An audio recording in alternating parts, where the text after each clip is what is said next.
once again. We're rolling. All good. Gotta love Zoom. So, all right. Well, first of all, people who are watching and listening, thank you very much again.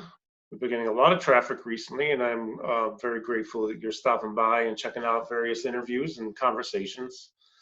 So I have with me today my guest who is a friend of mine, a very good friend of mine who I met, I think we're going on about 3 years maybe or so in New York City. I remember the night we met. Yeah. We were walking to dinner, and Allison Kahn was with us. And but anyways, my guest today is a friend. He's an NASM certified personal trainer. He is an instructor for the Parkinson's Regeneration Training Institute. So we've taught together a fair number of times now. He's also a person who lives with Parkinson's disease and has a real inspiring way of this whole story about how he deals with fighting back is inspiring to me. And so I'd like to introduce my friend, Russ Parker. Hey, Russ. Hey, Carl. Thanks for having me. I'm enjoying your interview series, by the way. I'm having trouble keeping up with it. I have to watch them all, but it's great. Thanks for having me. Well, it's my pleasure. It's my pleasure. I've been wanting to do this for a while, and you know how I am, always wanting to learn and get new perspective on things. And you inspire me. You inspire a lot of people. I thought, man, this is a time when some people need a little extra inspiration. Many of us, and I know some of the things that have been going on in your life as far as medications and difficulties and challenges you're facing, but also how you're a little bit on the other side of some of that stuff. And one thing I got to tell you, man, you come up with ways to just, I don't know, it's amazing. Like you wrote for the book, so yes, I will. Russ wrote for the upcoming Parkinson's Regeneration Training book. You wrote a part about exercise snacking, which is in the chapter entitled Getting Started and Sticking to It. Because, a lot of us put all that stuff off. We put it off. I did it for years. Then I got really overweight and obese. But also your story about how your attitude towards not letting Parkinson's define you or determine, you're taking the driver's seat as much as possible. So I guess let me start off by asking, like, how are you feeling right now? What's been going on lately, and how are you handling the COVID-19 lockdown, stay-at-home situation?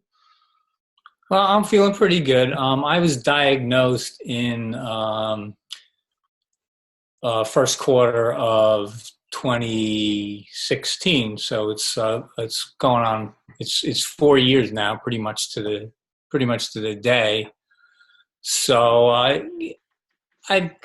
when I first had Parkinson's, I got on the medication, and in the early stages, it's a lot easier. You barely even need to exercise to see improvement.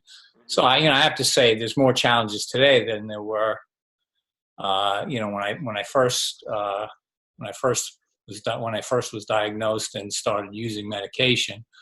But I think it's just an adaptive process, and I keep chipping away at it. So sometimes you have to take a few steps forward and then a couple back. But I had some problems recently, and I've turned a couple of them around. So that's good. I think education is real important. Just keep trying to explore and find new ways to deal with challenges.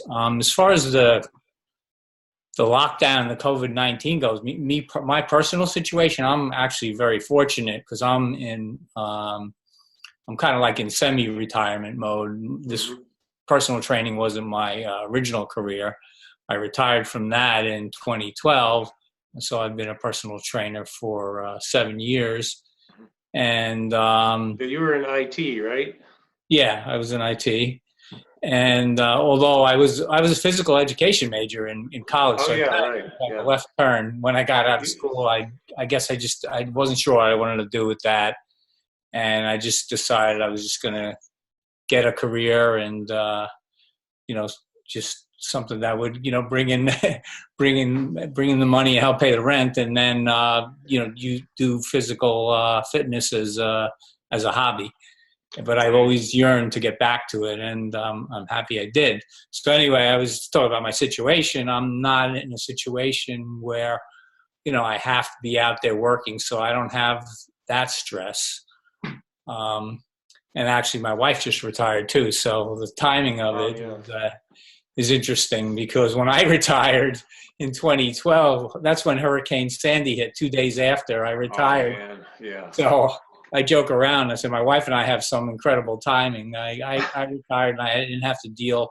I worked in IT and we did a lot of disaster recovery, so I didn't have to deal with that whole Hurricane Sandy disaster. Mm-hmm. And I worked right downtown New York, where things got hit really bad. I didn't have to worry about going into work or dealing with the situation with that. And now my wife just retired, and and we're in the middle of this crisis here. So I guess we're pretty fortunate that way. I feel bad for the people who are, need to get back to work, and or the people who are working. I really, tip my hat to them, because they're out there and they're putting their necks on the line with this disease being very contagious and everything. So absolutely. So from that perspective, I'm doing okay, and it's actually I'm just taking there's more now. I have kind of like a open schedule because I'm pretty much home all the time. I'm not going in and out the door to personal training sessions and everything, so I could kind of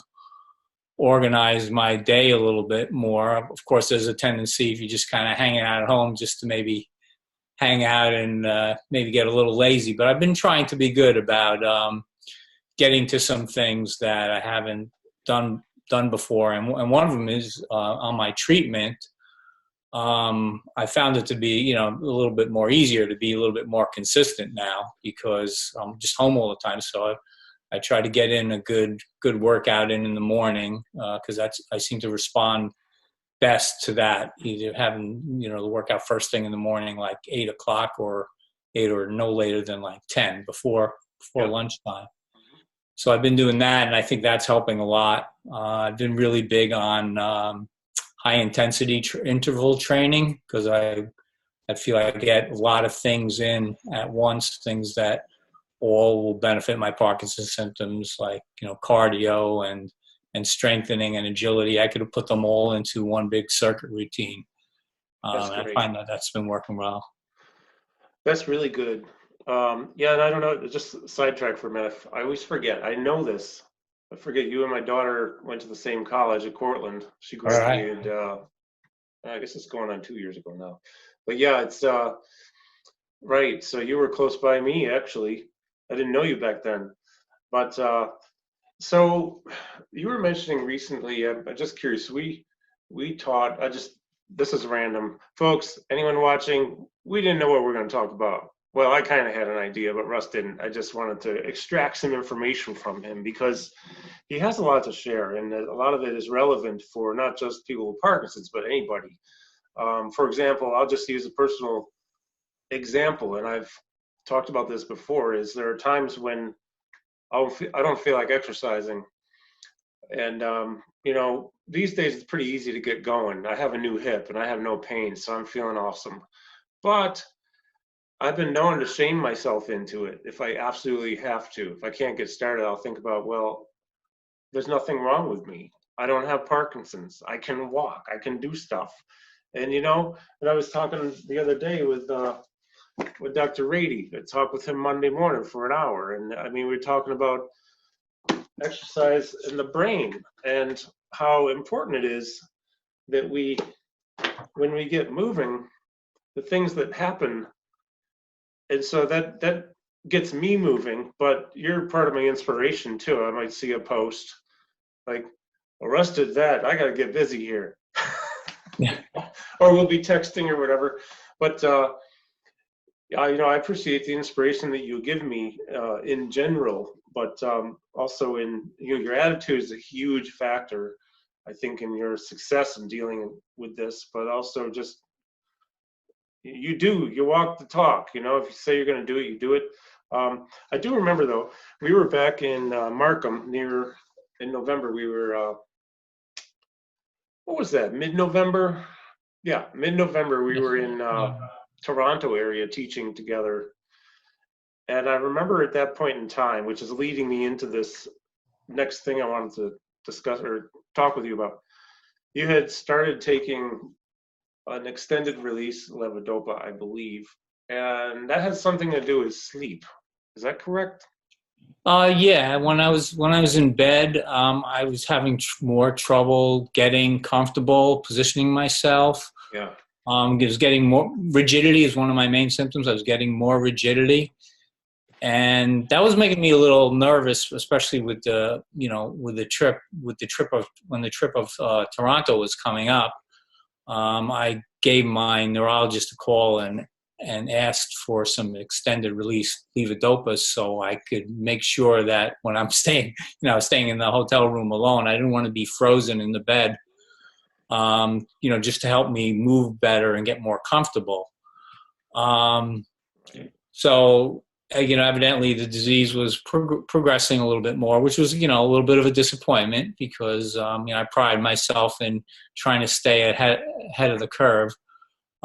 So maybe some of that was just inconsistency in my exercise schedule, maybe a little more tweaking I needed with some of the supplement and diet stuff. But I'm happy to say today I'm back off those extended releases. So I'm feeling a little bit more mobile and consistently doing my workouts. I hope that trend continues. I'd like to see my next step to be maybe reduce some of my daytime medication. We'll see. Sure, yeah. I mean, we do hear stories of people, you've been there with me, and you have your other networks that you've got some great networking you do. People who get active and then they maintain their activity or their exercise programming or whatever and get out there and do something every day, pretty much. There are a lot of times when we see that medications, they're reduced some. And this is not straight across the board, of course, because everyone's different. But even non-Parkinson's, like diabetes, type 2 diabetes, change the nutrition, get active, and what do you know? Sometimes people come off of medication in that situation. So do you think that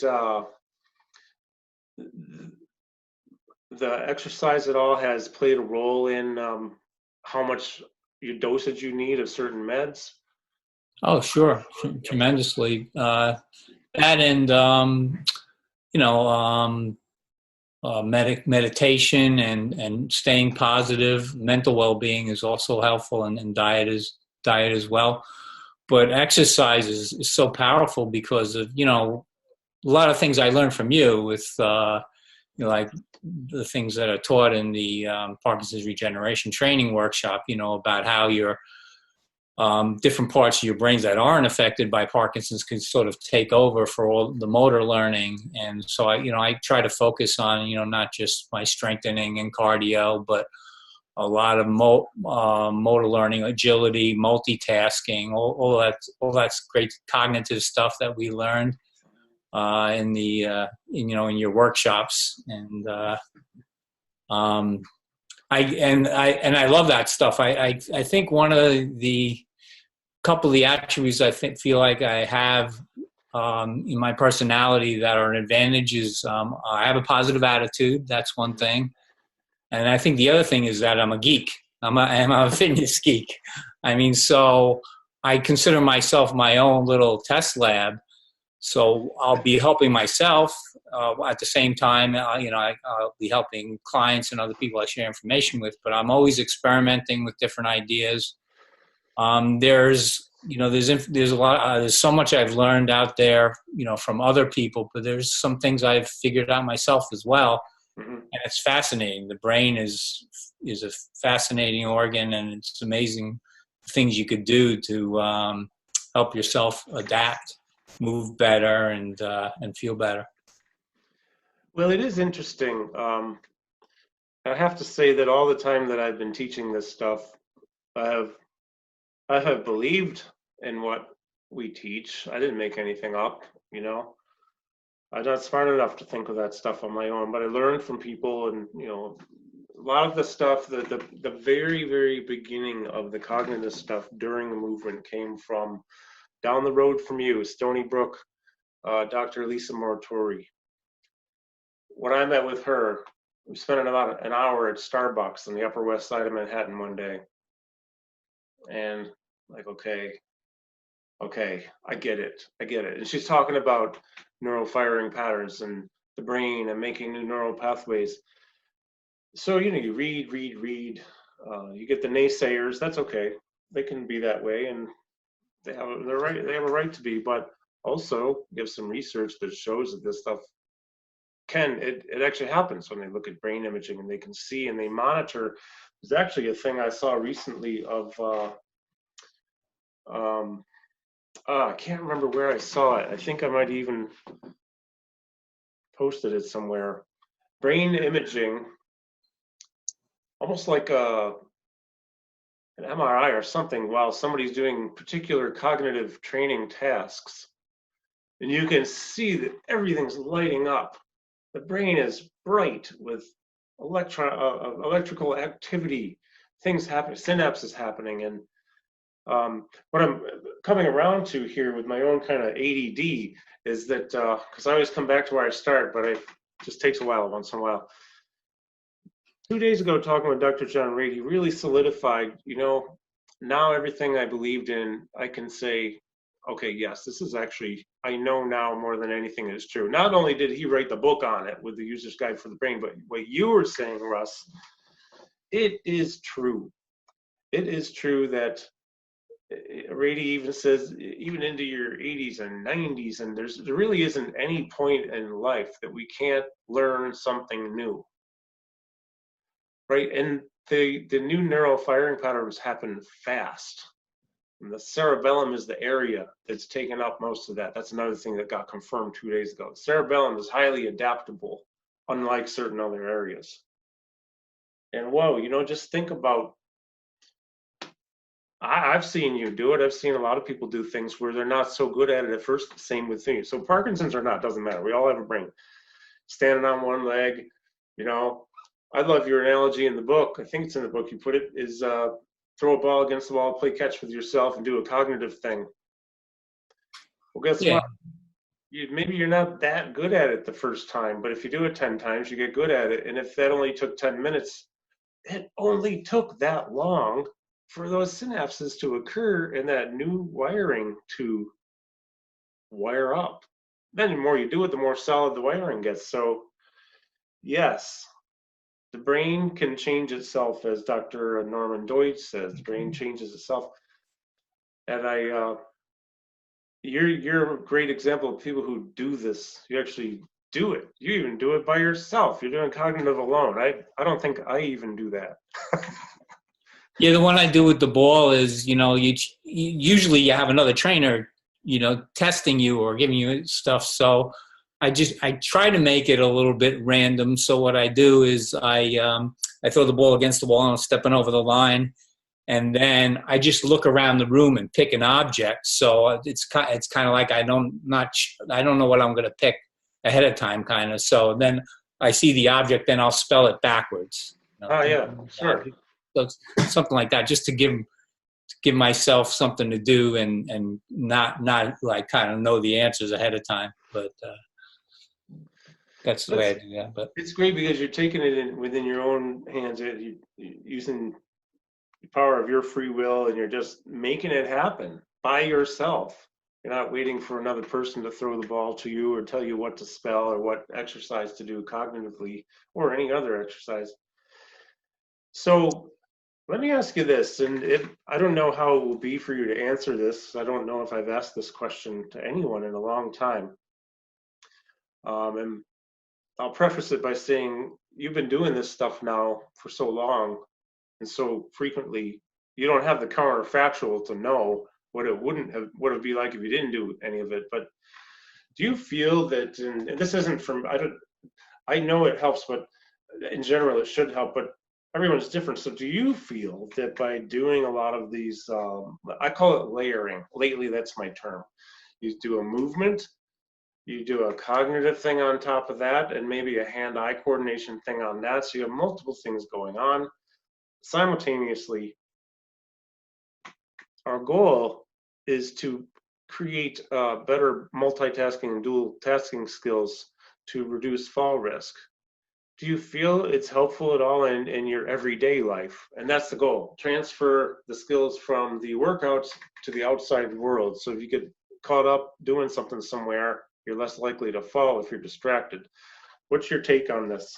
Oh, definitely. I mean, if I do something like the agility ladder where I'm doing all sorts of different patterns, rotating, moving my feet in and out of the ladder quickly, which could throw me off balance. I mean, if I'm out in a crowded restaurant and I have to navigate through a crowd of people to get to the table, and somebody, might step in front of me or whatever, and, throw me off balance, that's almost kind of like the same thing as going through an agility drill. Or I have one of these, is it right here?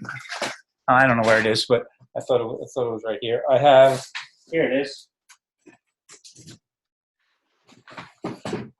This is an agility ball. Oh, cool. So this is great for fall prevention, because what it does is, you see it's got an irregular shape. Yeah, there you go. I see it. As you throw it against the wall, and it ricochets in all different directions. So I just started using this again recently, and I got to find one of those. It's so hard. The ball comes down and hits the ground. Like when you're watching a baseball game, if the ball hits the edge of the turf, between the turf and the dirt or whatever, and it kind of ricochets in a weird direction. Then same kind of thing. But that kind of thing is great for fall prevention, because you have to react, and then you kind of have to lunge, which it could be the same kind of thing when you're thrown off balance. So, man, I love that, and I'm just because I forgot about these, and I don't have one. I just found it on Amazon for like $5 for a pair. Holy cow! Okay, I'm gonna get that. See, I love that, because that causes you to react differently every time. You don't know where it's going to ricochet to, right? So it's like a reactive training too. Yeah, I think training for Parkinson's is a lot. If you have a background, if you're a personal trainer and you have a background in training athletes, I think there's tremendous correlation there. If you actually look at the goals of an athlete and the goals of a person with Parkinson's, they're pretty much the same but different. They're an athlete wants to be quick, be able to react. They need good balance, strength, coordination. Person with Parkinson's, a lot of those things are not working well, so they have the same goal. They need to improve them. Absolutely, it's just at a different level, and but the approaches are similar. And I believe they're starting to use more cognitive training in sports training for athletes too. I've seen something about that too. Which makes sense. Things. And so just to qualify a bunch of things here, but one thing in particular is we're talking about Parkinson's in this particular conversation, but we're also talking about humanity. We're talking about people. We're talking, like I always say, Parkinson's doesn't define anybody. It isn't who they are any more than cancer doesn't. You aren't cancer if you have cancer. You are a person who lives with it, is battling it. So we're humans first. We're people first. We have brains, nervous systems, and a lot of times, I was talking with I don't know if you know Dr. Dan Ritchie, from the president of the Functional Aging Institute. Great organization, by the way. I'm actually going to take some of their courses online during when I get the book done. So probably about a week more and I'm actually done. But anyways,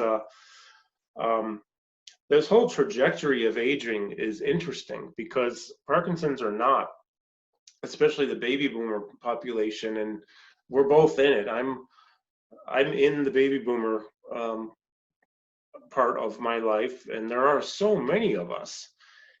And it's something's going to happen to all of us at some point.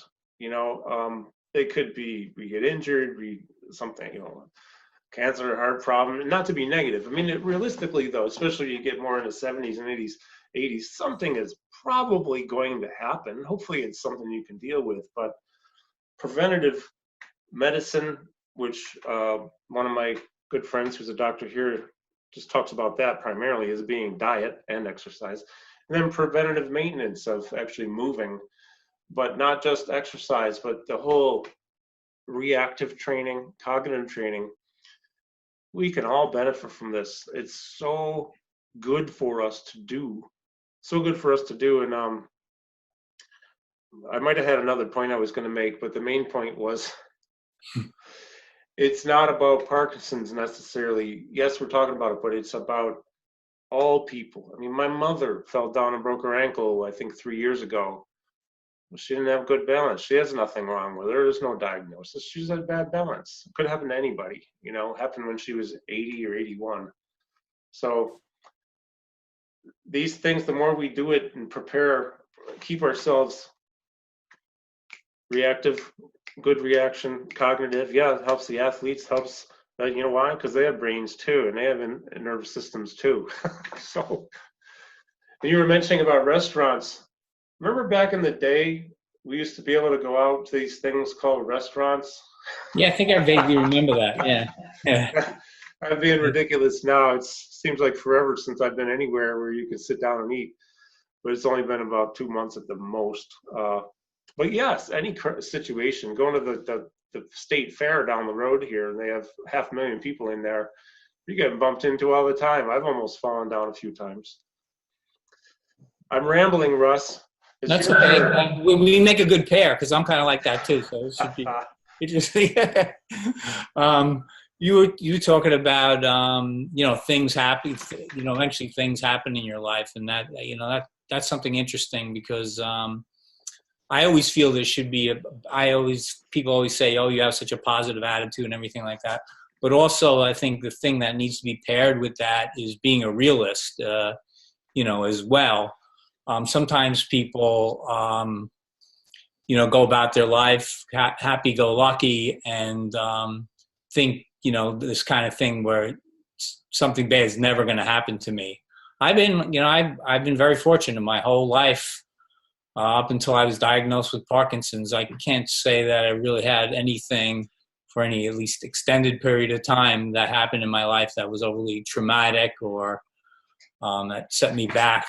I had a bad burn accident when I was in my senior year in high school, but that healed and everything. But I've always been a realist that something like that could happen one day. So I think maybe that helped me prepare because the day I was diagnosed, I really could honestly say I was prepared, that when I started getting symptoms, I started doing some research. So I thought it might be Parkinson's disease even before my doctors told me.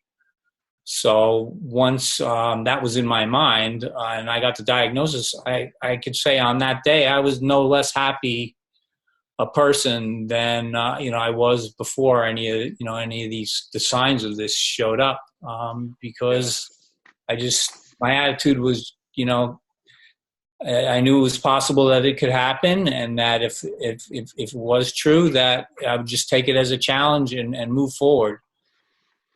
There's nothing. I don't know how I got it. If it was something triggered environmental. I don't have any of the major genetic markers, so I'm pretty sure it was something environmental. But it doesn't matter. That's the past now, and I look at the past as more. I try to be more positive about, like, if things bad happen in the past, I try to not harp on those. I try to look at the past as more things like nostalgic type things, fond memories.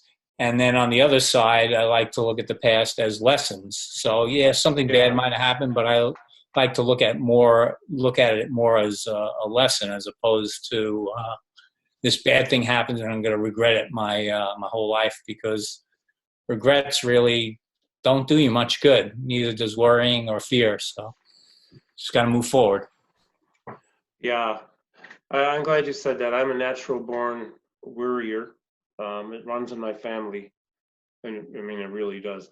But it's taken me till just really the past 2, 3 years, and especially last year, having a rough year with my health, where that actually was the catalyst to change so much of. I just get nervous about doing these interviews, and I just show up and I talk. I mean, because it's all we're doing is talking. You know what I mean? And I used to be nervous for every one of them, all 100 and something until last year. So the things that I've learned, and I think you're really good at it, and I've been around you enough to see you do this, is to actually live in the here and now. You're good at that. And I try to be that way, and I try to. It doesn't hurt to have a sense of humor about things too. I try to joke around a lot and keep things light and positive. There's plenty of negativity going around in the world, so I feel I don't want to contribute to that. There's no shortage of that. But yeah, so it's interesting. I used to kind of get annoyed when people would say this, as well, now is all you have. That's right. And they are right. And now I'm okay hearing that because it's so true. And then another friend of mine, well, I say friend, we used to hang out. I haven't seen him in forever now, but a long time ago, like 30 something years ago, he said, Carl, you worry too much. For gosh sakes, do you realize that statistically 90% of what you worry about or more is never going to actually happen? And I didn't believe it at the time. And then I started keeping track of things. And you know what? He's right. Wow, what a tremendously huge amount of energy I wasted worrying. I mean, thinking ahead is important and planning is important. Worrying a little bit is okay. Anxieties can be good. There's good anxiety, bad anxiety. If you can turn some of the bad into good, that's even better. But I'd like you say, I love that you look back at the past as lessons. I'm getting to a point where I can do that now too. That's why I'm not traveling anymore. Yeah. I will get out and do something somewhere. Don't worry. But that's a different story. But so what is you went off the extended release. You did mention to me off camera. I hope you don't mind me saying this. So it got to a point where you were taking the extended release, but it would cause you like a dyskinesia. So yeah. Did that kind of mess up the sleep at night then because you're moving too much? Yeah, I felt like sometimes I was in bed and I've started getting dyskinesia, which for people who don't know, it's kind of like a writhing type of movement. Usually you get that when you've when you're taking too much medication. It's more than you need to move. But people come across that sometimes later in diagnosis because they keep increasing medication. It comes with higher doses. I'm not sure. I might have like a different flavor of it. I'm still tweaking things a bit. It's gotten a little bit better, but I was getting some dyskinesia during the day sometimes when my medication was kicking in, and I'm not sure if and I'm talking to my doctors about this. We're not sure if reducing dosage is the answer because I still need the medication to get through, 4 hours before the next dose. I still need, the dosage I'm on. So, but I'm playing with things. Actually, how I go about my day affects it a little bit sometimes. If I stay moving, like if I start going off a little bit and take my medication and I'm going off, I have a temptation to, sit down, and then sometimes that delays my medication kicking in. Like it usually kicks in anywhere between 40 minutes to an hour, but then sometimes I get these moments where if I just like sit down and veg and I'm not moving well already, for some reason it takes a while for the medication to kick in. But if I stay consistent with my exercise routine, I think that helps a lot. It seems to give me a little bit of extra efficiency for that day. But if I have a really good kick-ass workout in the morning, I'm feeling pretty good. And sometimes the next dose after that workout could wait half hour, an hour more. Yeah. I'm feeling the endorphins and the effect of that, and just the mobility helps. One of my main symptoms is rigidity, so just moving every day, I think, is important because of that symptom as well. You know, as you're familiar with the course that we have that you and I teach, I'll tell you where this came from. Also from Stony Brook, Dr. Moratori, because I haven't found research that totally satisfies me on this. Although I find it tends to be true, what you just said about exercise and uptake of medication, like how fast it gets into your system, and the effectiveness, and how long it lasts. Dr. Rady the other day just confirmed, yes, that's the case. If you're active, especially if you're doing something where your heart rate gets elevated, the creation of brain-derived neurotrophic factor in particular is going to help, which happens after, and I also found out that it really depends upon the person as to when that's created, and nobody actually knows in humans because they just study that in rats. But bottom line is, if you're moving and you're doing cardio, or something to get the, Siri thinks I'm talking to her and I'm not, the heart rate elevated, the brain-derived neurotrophic factor is created by the brain, and it helps to just everything in the brain, grow new brain cells. Those are the words from Rady 2 days ago. Grow new cells, not everywhere, but cerebellum, hippocampus, olfactory bulb. Increase the firing rate of synapses so that we can develop new neuronal connections more quickly, but also increase the uptake of medication so that more of it gets into your system and it lasts longer. I've seen this so many times where, well, it's in the book that's coming up. Stories from people who say, yeah, I learned this and this, and I started exercising, and what do you know, I got dyskinesia, and I went to the doctor, found out they had to reduce my medication because I'm so active now. So it's pretty interesting, isn't it? It's just so fascinating. Yeah, the brain is so amazing. It's so resilient, and this whole thing with firing up neural pathways with cognitive training and forced exercise, the cardio, and the one thing is that's a I don't know if I want to call it a struggle, but just something that I wish was better. Is there's the whole world of people out there with Parkinson's disease who still are not, exercising much at all, and just it's a matter of education, a combination of things. I mean, a lot of these people never exercised before, so they just don't like it. But some people, I don't even realize how easy it is just to do a few things, like, even if they don't do a sophisticated routine, like that topic we were talking about before that I wrote the article about the exercise snacking. Even if you do a little 2-minute, 5-minute routine here and there throughout the day, that could help your balance or just get you moving a little bit, help your flexibility. Even just a little bit, you could meditate. You could do that for a little few minutes at a time too, and that's going to help you as well. But I think that's something I wish more people would do. A lot of people aren't convinced how strong of a medicine that exercise is. I always say the articles that they write about Parkinson's and exercise, the titles aren't strong enough, because like the titles usually say or kind of imply, like, if you do this type of exercise, it can help with your Parkinson's symptoms. It may be good. To me, the headline should always say lack of exercise or lack of this type of exercise will cause your Parkinson's symptoms to progress. They should something to that effect. Make it a little stronger. Like I think it's mandatory because in your treatment, because it's something that on top of medication will always help you additionally. And why wouldn't you want that? Exactly. Yeah.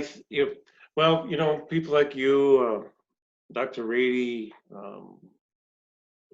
me, I mean, we know this stuff. We know it. We absolutely know that exercise is really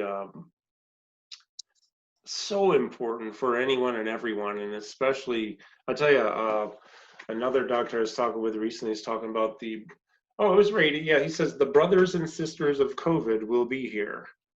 COVID is not going away. It's here for the long haul. We'll have many mutations, and we need to be ready.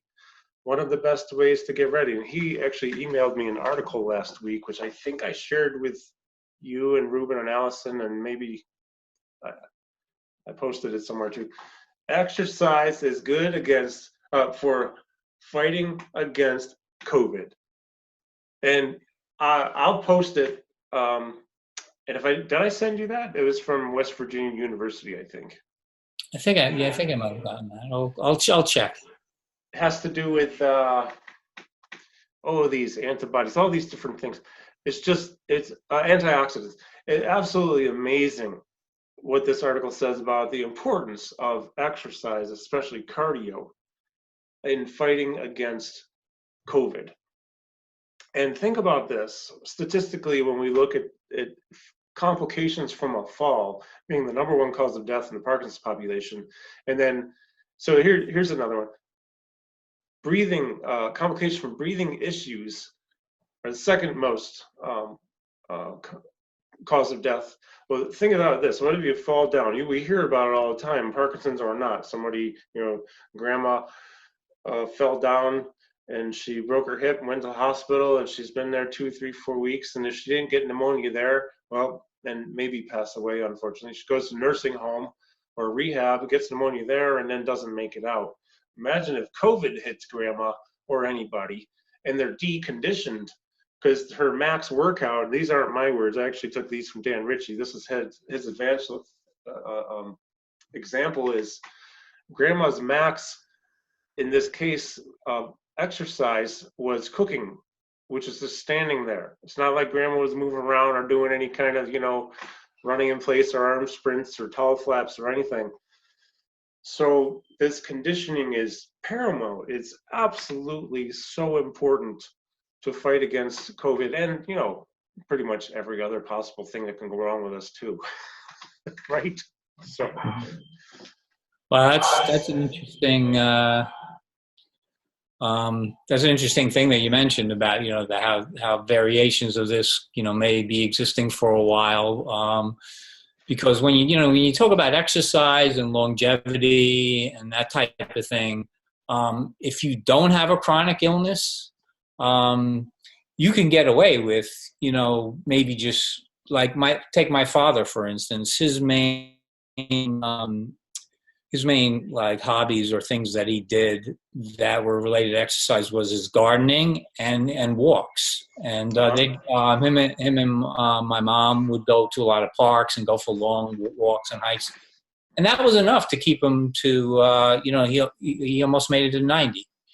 So that was enough for him. But if you have a chronic illness, or now like if you're ready, we get in a situation where we have to keep our immune system strong to prevent something that's viral going around, you have to do a little bit more than that. That's something that people might need to accept, so to protect themselves a little bit more. Yeah, absolutely. And along with that, I mean, walking, it's really, you don't need to necessarily do more than that if you walk enough. And you don't even really have to walk unbelievably fast, a relatively brisk walk, but just moving itself, is very, very important. That I don't make anything up. I don't know enough to make anything up. That comes from Brady and other people who just keep moving, as they say. And I found that article here. So it is by University of Virginia, not West Virginia Health System. Regular exercise may reduce risk of acute respiratory distress syndrome, a major cause of death in patients with the COVID-19 virus, the top exercise researcher reports. he's urging people to exercise based on his findings, which also suggests a potential treatment approach to COVID. So I will post it. It was in Neuroscience News, and I just figure if John Rady sends it to me and he's impressed, well, I have no reason not to be impressed. So, because I got to tell you, I've mentioned his name a few times, but the guy is like one of my heroes and has been part of, unknowingly on his end, part of the program design for what we teach, because he talks so much in User's Guide for the Brain about neuroplasticity. So, and growing new brain cells. So it's very interesting. So this is on a side note here, is communicating with Allison, and I need to reach out to Ruben, and people listening or watching. We have a team of 4 of us. We have Russ, who you're hearing from now. We have Allison and Ruben and myself. We're the 4 who teach the Parkinson's Regeneration curriculum, and we tried using the name neuromotor training. If you see that, that's us too. It's pretty much the same thing, but it really is. We talk about Parkinson's a lot, but it's also really for anyone and everyone, because everyone can benefit from it. One of the things I want to do this year, if we're allowed to socially, physically travel at all, is get you guys over here to my house and have a little retreat right here in Baldwinsville, New York, maybe in the summer, if the situation, because I have so many things I'd like to add to this and get us out there, not me so much, but those who are wanting to get out and teach. So for those, we're not done yet talking, but I'm just stream of consciousness slightly, is if you see a Parkinson's Regen workshop coming up or neuromotor training, I hope you'll check it out and take it seriously. There are a lot of great education entities, different courses to take out there, and we have what we feel is good. What's more important is we all are very passionate about helping people, and I wasn't planning on doing a commercial here, but it's people like Russ, though, and Allison and Ruben, who I love having you as my brothers and sister, because we have this. That's the reason I do these talks anyways. I just want people to know. I need people to know this stuff. I need people to know that you benefit from exercise, and now other people can benefit from exercise. And I'll just say this before I ask you for any feedback on this, is when I met you, you weren't moving nearly as well as the last time I saw you. And, no judgment ever, of course, you're my friend, but you were very rigid when I met you. I felt really bad. But man, when you learn something, you just take it in and you do it. And look at what happened out of this, man. You're lean, you're looking better than ever, you're moving, and you're out exercising half the people who don't have Parkinson's, who are half your age, right? Half our age. So I commend you for that attitude and taking action.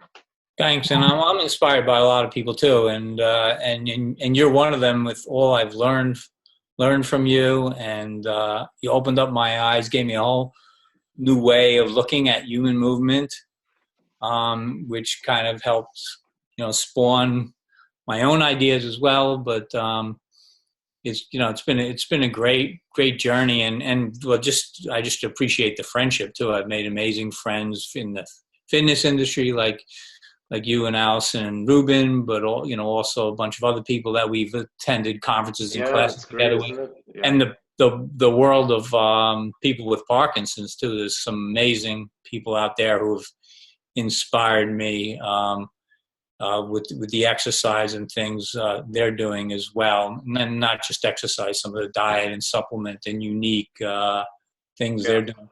One of the things you mentioned was about just walking.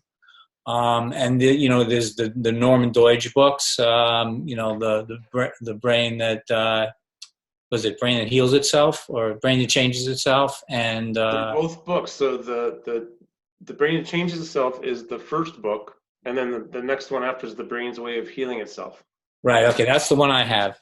And there's a whole chapter in there on John Pepper, and And his main thing was walking. And when you Yes. think of it the way he did it, it wasn't just like, you know, cardio or whatever. It was kind of like combined cognitive and forced exercise, because he got to the point where he walked very fast.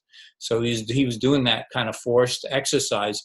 But before he got to that point, he was very cognizant and became very body aware, and worked on his gait like one little piece at a time. And he made sure like he really wanted to understand what was going on. He kind of figured it out by himself. But that was an interesting story, how the one man just took walking and made it his main exercise to reduce Parkinson's symptoms significantly. I'm glad you said that, because I completely forgot about that at the moment. I don't know why, but when people ask me what's the best chapter or ever, that's the best chapter on Parkinson's I've ever read. And I've read a lot, but that encompasses so much within that one chapter. That book also has a great chapter on Alzheimer's too. But yeah, Pepperstone, he actually was diagnosed, well, like 40 years maybe before that book was written or came out or something. So decades. And it got to the point where, well, so during his walking, like every step had an intention behind it. Like the intent was even stride and walking, briskly, even stride, symmetrical stride. And I think I remember him maybe describing, or it being described, that sometimes it was a lot of work for him to do that, but it also worked as a cognitive and a mindfulness thing at the same time. Right. You know, because when you have a rhythmical stride where you're not shuffling, that in itself can change the chemistry in the brain to go into more of a meditative state. That's why a lot of times the beats, the neural beats and all that stuff you can put and listen, that just brings you into a certain, I don't know if alpha state, beta state, whatever it is, but it's some kind of different state, so you just get centered. And on top of that, if this isn't the coolest thing, he had imaging of his brain done. And then some of the doctors in South Africa thought, well, it must be you were misdiagnosed because you don't have Parkinson's. We can't find any sign of it in you, even though 20, 30 years before, images, DAT scans showed, or whatever, images showed it. So I can't say much more about it because I don't have the book in my hands. It's downstairs, but I know that, yes, walking was the key. Walking briskly, walking with intention. The other thing I was just thinking of is, all this cognitive training, multitasking, and sophisticated stuff we do in the workshop, stimulating the central nervous system and all that. As you do each one of those things, they may not look like they're translating directly to like walking gait, but they do. But the other type of exercise that I tell people that they could do, and it's very specific to a problem, is do that thing that you can't do.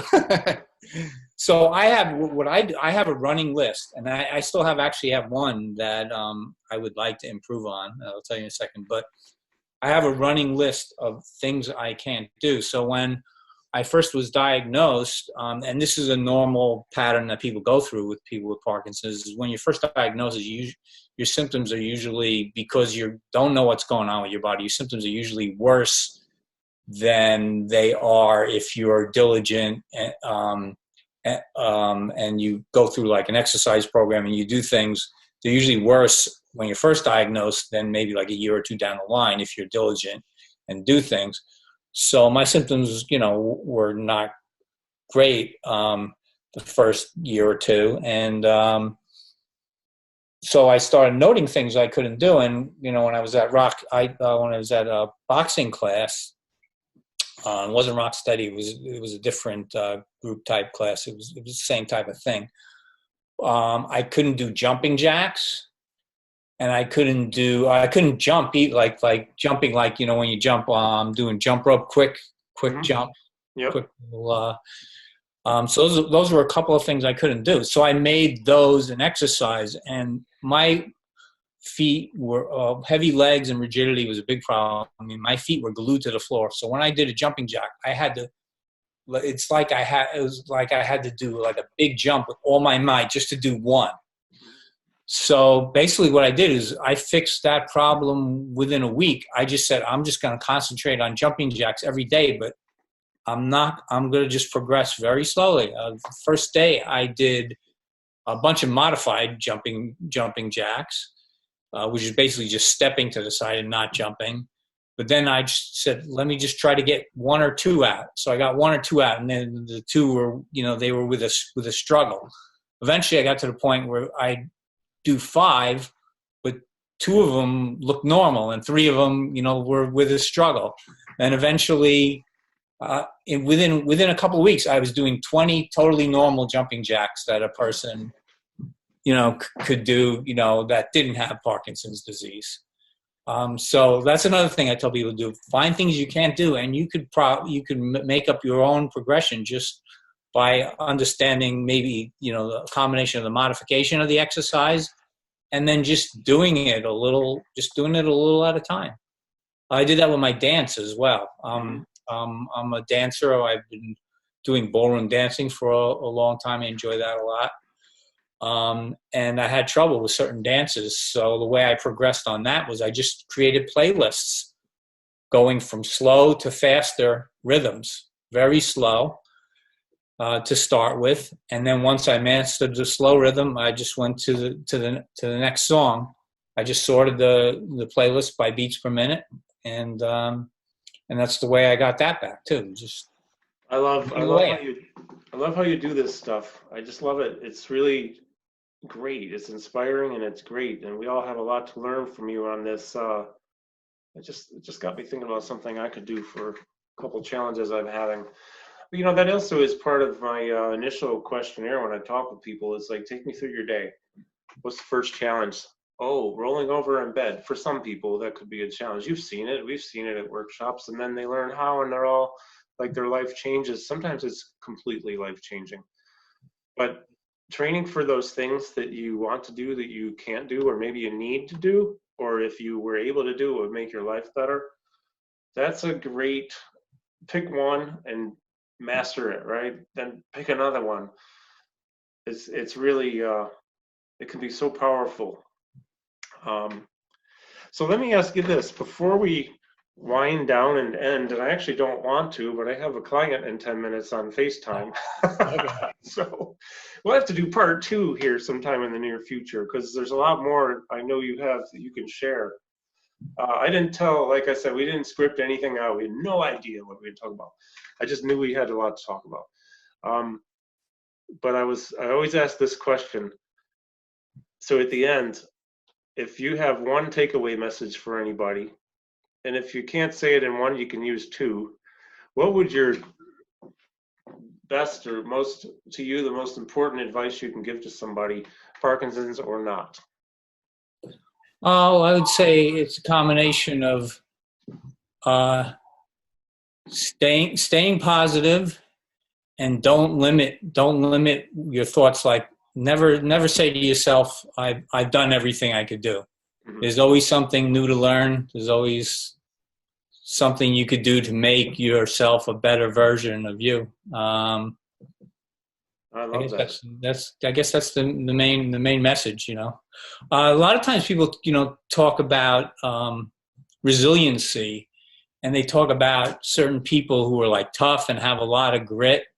And I think resiliency is a two-piece formula. I think it's that grit and that willing to fight. But I also think it's being educated and constantly learning too, having the right information. Because sometimes people just fight because they're, they just fight because they're tough and they're just flailing away, but they don't know they don't really, deep down inside, they really don't know what they're doing. They don't have an efficient plan. So that's just another thing I just wanted to add in there, Don't I think just that's important is too, fight, but you need to learn too. Yeah, I think for many people I've noticed, and I'm one of these people, if I understand the why behind something, I'm more apt to get behind it and do a better job, or maybe even do it in some cases. Like if I know why this is good, why I should do that, why it will help me, That's a big deal. That means I have to learn about it. And education is okay. So you said you're a geek. I'm a geek too, because Oh, you definitely are. Yeah. You eat the have you stuff up. read? I mean, I can't keep up with your reading list. There's a lot of books that I know that you have read, and they all sound interesting. So I got to decide which one I'm going to read next. That one, How Not to Die, sounds interesting. Oh, it's really good. It's really good. The one I just finished by Dr. Mark Hyman is called Food Fix. And we do need to do another interview soon, Russ. I'll tell you why, because I think I'm gonna label this part one, because we never even touched on nutrition today, and you've been doing a lot in that arena too, and yeah, Food Fix. So it's Dr. Mark Hyman, who's written a lot of great books. Yeah, there it is, Food Fix. Mm-hmm. That was recommended to me by my chiropractor, who we're always sending books back and forth to each other.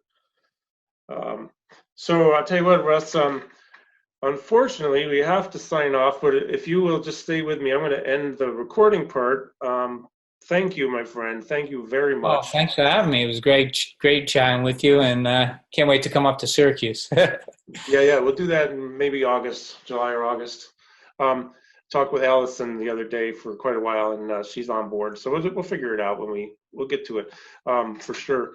So again, thank you. We do need to do another one because we have a lot more to talk about. Never talked about certain things like nutrition, and you've done a lot in that arena. So and people who are watching, thank you very, very much. We've had a lot of traffic recently. For whatever reason that is, I like it because it means you're watching, and hopefully that means you're getting some valuable information. And that's why we're here, man. We just want to help people. When I started doing these interviews years ago, I used to have Wednesdays off from my job at the university while I was also a student. I drove to New York City almost every Wednesday. I did 40-something trips in 1 year, and I would interview one person every time I was there, because I knew that I couldn't probably take a doctor out to lunch or have coffee and have him take me seriously and actually show up and meet me. So I said, want to be a guest? And they say yes. So the geek in me started with that, and the geek in me is always wanting to learn. So I get to self-indulgently learn from people like Russ and then share it with the world. So it's so cool. It's a double win. That's great. Yeah, I mean, you're doing an amazing job of sharing between your book and the workshops and your online content. You got so much out there, so it's great. I forget who said, I think it might have been Dan Edwards over at Parkour in England, where I've taught many times. Education, he believes, is not meant to be hoarded. It's meant to be shared as much as possible. Get it out there. Teach people. Help people. I never feel better than when I help somebody. Oh, It's not about me. I could care less about, I mean, I care about me, yeah, but it's not about me. So, okay, I'm rambling because I'm excited. So thank you again, Russ. Thank you, everyone, for watching and listening. Russ, hang on for a minute and come back soon. Check out more episodes and stay tuned for part 2, because we just decided we're doing part 2 soon. Have a great day, everyone. Thank you.